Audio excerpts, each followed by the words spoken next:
Hey guys, in this video, I'll show you how to transfer ton from Telegram main wallet to Telegram ton space beta. Alright, let's begin. First of all, open your Telegram wallet and make sure you have ton available and ready to transfer. Now tap on your ton balance, then tap on send and then tap on your ton space. Here you can enter the amount of ton you want to send. You can also use max ton balance to send your entire ton balance from your main wallet. In my case, I will use the max ton balance and then tap on continue. After that, tap on confirm and send.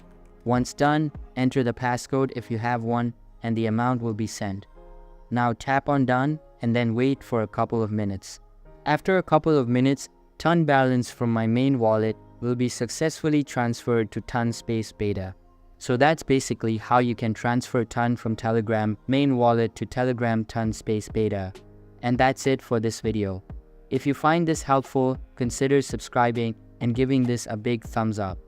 Thanks.